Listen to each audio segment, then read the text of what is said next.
So in this segment, we're going to be discussing Rachel Reeves targeting benefit claimants and financial deregulation as the economy flatlines. So UK economic growth slows to 0.1% between July and September, official figures show. Obviously, we had things like the riots, but I don't think the riots would have had that big a knock-on on our GDP during that period. So this is Reeves discussing the situation.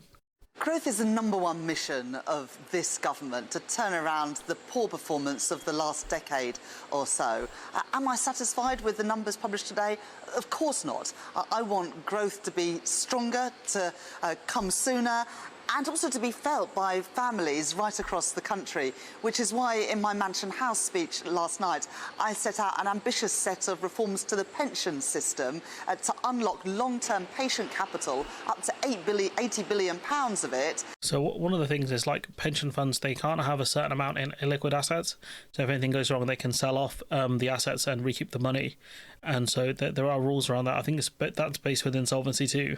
And so one of the things she's looking at doing is deregulating pension funds, which is something the Tories actually spoke about but never got around to doing, which is obviously, potentially a disaster if you have these pension companies that have illiquid assets and they can't sell them off. They'll go broke. We saw a massive, almost a pension fund collapse thanks to Liz Truss. If anything similar happens like that again, it's over if they can't sell off their illiquid assets. To invest in start-up and scale-up businesses, and in the... Again, start-up businesses, very risky. Scale-up businesses, again, very risky. Infrastructure needs of our country.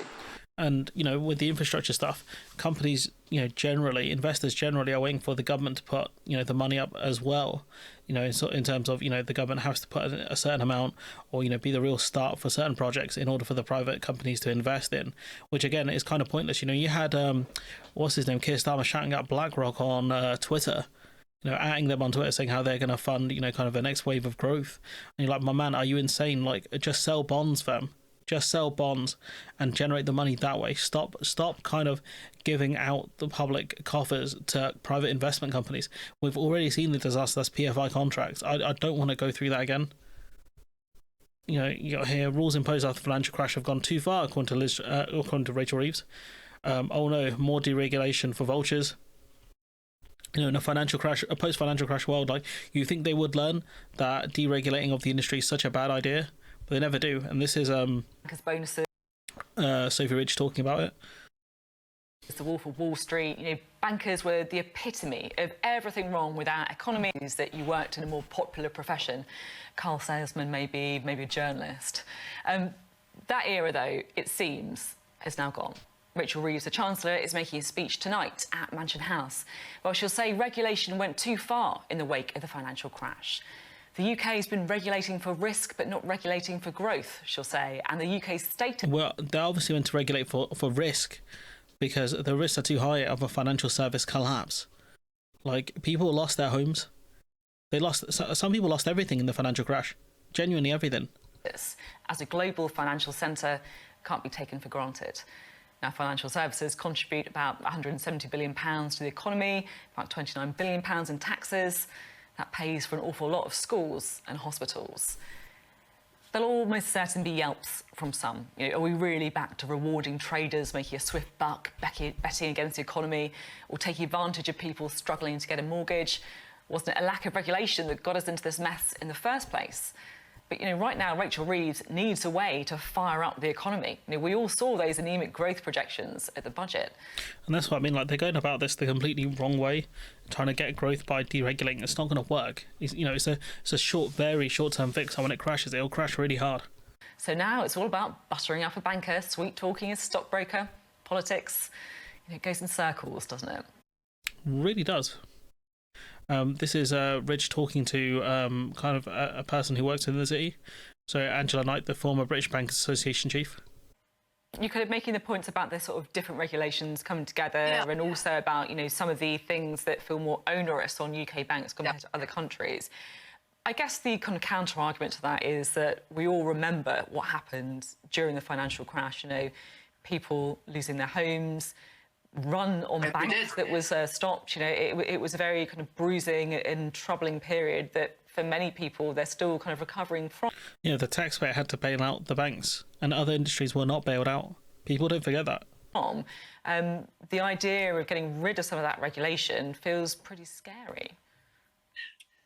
Well, you can take these arguments any way you like. I don't think anybody should walk away from the fact that we did have a very difficult time during the banking crisis, and the actions of some bankers and some banks were, quite frankly, wrong and caused this country a problem.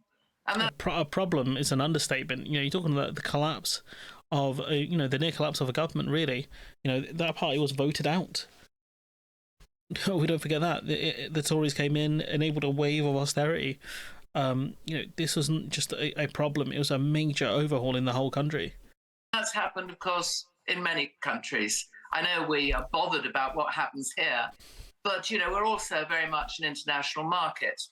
Now, because something was wrong then, and because actions were taken to put it right, doesn't mean that you then make rules tighter and tighter and tighter. You notice the straw man, right?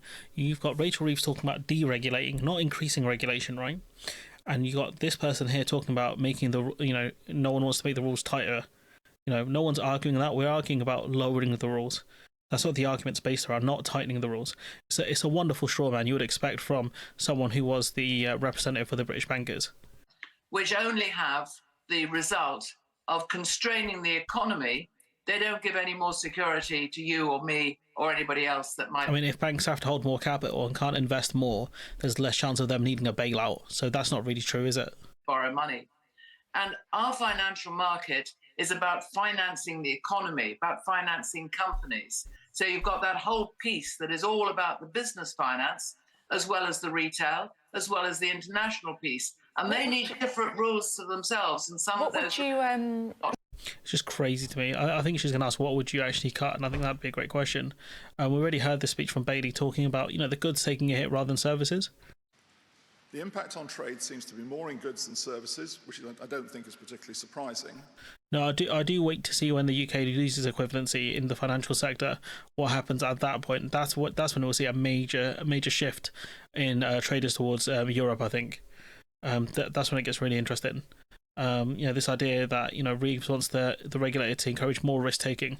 These are the same things Jeremy Hunt was pushing not long ago about deregulating pension funds, about changing the mandate. I think for the one of the regulators, I think it's called the FCA, Financial Conduct Authority. I think that's what it stands for. Changing their mandate to make them more risk averse, and pushing the idea that growth should be within their mandate. Economic growth, when they're there to protect companies and consumers. Really, and investors from themselves, really. And this is diabolical. This genuinely, this will lead to massive amounts of financial problems down the line, all for short-term growth. It's absolutely diabolical behaviour. If Rachel Reeves has any kind of desire to be Prime Minister, this is the exact stupidest thing that she could be doing right now. Actually, we'll talk about this one first here. So we've got, polling about how unpopular the Labour Party is. And, you've got this journalist here, Sonia Soda, who's really a Labour Party mouthpiece, not really a real journalist. She talks about how the problem is that Britain's challenges are probably too big to fix in 5 years. There are long-term structural issues with the economy, low investment, sluggish productivity, and sharp regional inequalities made worse by Brexit, the state of the NHS, and so many other public services, from policing to older care. And that's before you factor in the longer-term problems, housing crisis. That means that people in their 20s won't be able to own a home. And I don't think anyone expects this stuff to be done, to be sorted within 5 years. But ideally, what I'd want to see is us moving in the direction where it's stable, yes, but also, people's living standards increase. You improve the amount of things like social housing, you improve things like NHS, things that the public actually use. That's what I'd want to see. She says Rachel Reeves is doing the best she can in the circumstances, raising taxes to increase spending on public services. This is complete nonsense, because if she was doing the best she could, she would have raised the 45% income tax rate for a start, most definitely. She would have, instead of doing the kind of botched inheritance tax on farmers, she would have gone for other forms of tax avoidance, such as buying grouse shooting areas like a certain Clarkson has, amongst other people. It's not just farmers that use land to that have their land avoid inheritance tax. It's other forms of land purchases as well that don't have to pay an inheritance tax. they're the people she should have really gone after. Dan Needle had some interesting analysis on it, which I'll probably discuss at some point. But this idea she's doing everything she can. Maybe I'm wrong actually. Rachel Reeves is doing the best she can. Maybe this is her limit. This is her best. Maybe I'm being unfair to Rachel Reeves. Maybe this is it. Especially given that there's allegations she lied about her credentials as well. You're talking about a 4-year increase in healthcare spending for the next 2 years, so 2%, per year. Again, it's okay, I guess. It will stop things getting worse, but is it enough to drive radical improvements? No, and that's what the country needs: radical improvements. She talks about the author talks about the extra investment Reeves is planning will take longer than an electoral cycle to boost growth. But again, you need short-term growth goals and longer-term growth goals. And the Labour Party, their shorter-term ways of getting growth are deregulation, complete nonsense, absolutely just diabolical. It's not gonna work. It's not gonna work. And I do fear for the future if they don't get things going. I really do. And she talks about how it feels like a political doom loop, which is true. I'm very nervy about the future, but I'm sure our fearless journalists will target the ones that should pay more tax, like wealthy landowners and people like that. And I'm sure the politicians will do that as well, right? Oh wait, Starmer vows sweeping changes to tackle bulging benefits bill. We've got stories about the Labour Party keeping the changes the Tories want to make regarding people who are eligible for certain disability benefits and things like that. And you just if we wanted the Tories to stay in, we would have voted for the Tories, pal. Honestly, it's just wild to me. Like, we have this stuff. Liz Kendall says some people who are out of work have self-diagnosed mental health problems. But the thing is, if you could actually go to a doctor and get your mental health diagnosed properly, it wouldn't be self-diagnosed, would it? It'd be people who've actually got a medical a letter saying that they are not fit to work, and they can actually try and receive help from there. That's the next major crisis the NHS is going to have to deal with. It's not older people is the current one. Mental health will be the next one. And Labour should really box themselves in. They should have increased that 45 pence tax rate and gone back to the old 50 pence tax rate that was under New Labour. Instead, they're scrambling around, cutting things like the winter fuel allowance will push more older people into poverty. This idea voters must learn to accept that Britain's challenges are too big to solve straight away. I think people know this. This article is absolutely ridiculous. This idea Rachel Reeves is doing her best now. She's scrounging around for small amounts she can save, and keeping things like the two-child benefit cap. It's just astonishing to me. The only real positives I've seen are the public sector pay increases and the minimum wage increase.